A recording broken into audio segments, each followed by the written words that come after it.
عالی مقام کے سر مبارکہ کو اس نے اپنی مانڈی پر رکھا اور ایک ہاتھ میں اس کے چھڑی تھی اور اس چھڑی سے امام عالی مقام کے ہونٹوں کے ساتھ بے ادبی کرتا، آپ کے گالوں کے ساتھ بے ادبی کرتا، اور اس نے اشعار پڑھنے لگے اور کہنے لگا کہ آج ہم نے بدر کا بدلہ لے لیا ہے، جو جنگ بدر کے موقع پر مسلمانوں نے بنو امیہ کے 70 افراد کو شہید کیا تھا، تو آج ہم نے حضور پاک صلی اللہ علیہ وآلہ وسلم کے نواسوں کو اور ان کے اہل بیت کو شہید کر کے اس کا بدلہ لے لیا ہے۔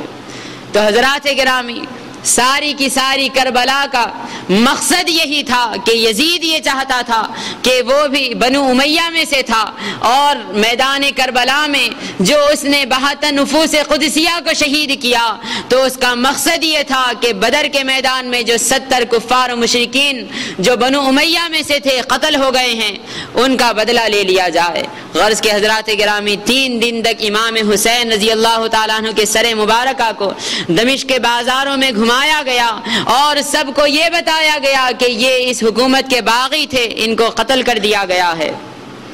غرض کے حضرات گرامی، واقعات تو بہت ہیں، امام عالی مقام کے فضائل و مناقب تو بہت ہیں، لیکن مختصر سی یہ تاریخ ہے۔ اس کے بعد امام عالی مقام کے سارے قافلے کو کچھ دن وہاں روکنے کے بعد جب یزید نے دیکھا کہ بہت سی طرف سے اس کے اوپر ملامتیں کی جا رہی ہیں اور کہا جا رہا ہے کہ حضور پاک صلی اللہ علیہ وآلہ وسلم کے گھرانے کو اس نے شہید کر دیا اور اب ان کی خواتین کو قید کر کے رکھا ہے، تو جب اس نے اپنی اس طرح بدنامی سنی تو اس نے سارے کے سارے قافلے کو امام زین العابدین رضی اللہ تعالیٰ عنہ کی کمان میں مدینہ منورہ بھیج دیا۔ تو حضرات گرامی، کربلا کا کوئی اور مقصد نہیں، صرف یہی تھا کہ امام عالی مقام یہ چاہتے تھے کہ میرے نانا جان کی جو دین کو بگاڑ دیا گیا ہے اس دین کو میں درست کر دوں، اور یزید آپ کو شہید اس لیے کرنا چاہتا تھا کہ میدان بدر میں جو 70 کفار قتل ہوئے ہیں ان کا بدلہ لے لیا جائے۔ غرض کے حضرات گرامی، یزید کے بارے میں کیا کہا جائے کہ اس کے اندر کتنی کتنی بری خصلتیں جمع ہو گئی تھیں اور کس طرح وہ بدنام ہو گیا تھا۔ فرماتے ہیں کہ وہ اپنی سلطنت میں شراب کو حلال کر چکا تھا۔ امیر معاویہ کے نکاح میں جو عورتیں تھیں، جو اس کی مائیں ہوتی ہیں، ان کو، بیٹیوں کو، بہنوں کو تک وہ نہیں چھوڑتا اور ان کے ساتھ بھی بے انتہا برے کام کیا کرتا تھا، اور اس کی سلطنت میں سارے لوگ بے انتہا بے راہ روی پر اتر گئے تھے۔ غرض کے فرماتے ہیں امام عالی مقام کی شہادت کے بعد اس کی شقاوت میں اور بھی زیادہ اضافہ ہو گیا، اور جب عبداللہ ابن زبیر رضی اللہ تعالیٰ عنہ اور دیگر صحابہ نے دیکھا کہ اس کی بدبختی اتنی بڑھ گئی ہے، اور دوسرے وہ صحابہ نے بھی دیکھا کہ جو اس کے ہاتھ پر بیعت کر چکے تھے، تو ان سب نے اپنی اپنی بیعت کو توڑ دیا۔ تو فرماتے ہیں اب اس کے بعد اس نے ایک اور سب سے برا کام کیا کہ مدینہ منورہ پر اس نے لشکر کشی کی،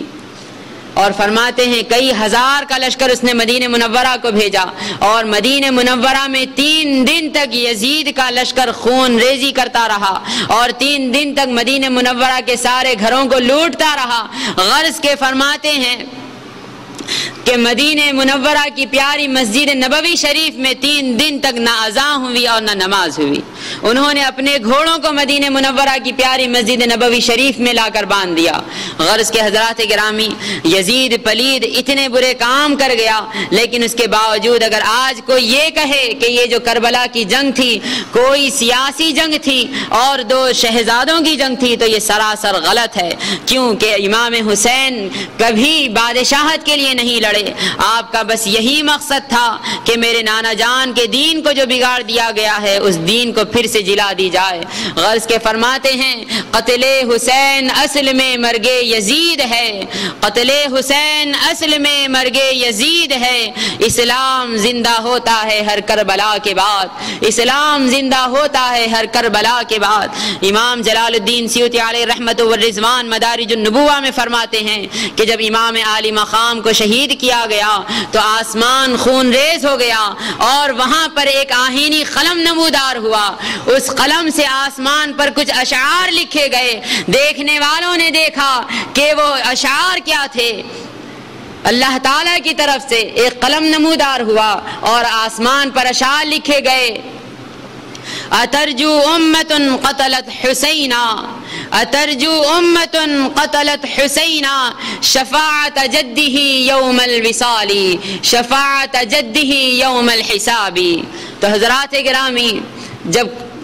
آسمان پر یہ اشعار سب نے دیکھے تو سارے کے سارے لوگ رونے لگے۔ اس کا مطلب یہ ہے کہ آسمان پر اللہ تعالیٰ کی طرف سے اشعار لکھے گئے کہ وہ قوم کیا یہ امید کرتی ہے کہ جس نے امام حسین کو شہید کر دیا کہ کل قیامت کے دن ان کے نانا جان کی شفاعت ان کو نصیب ہوگی؟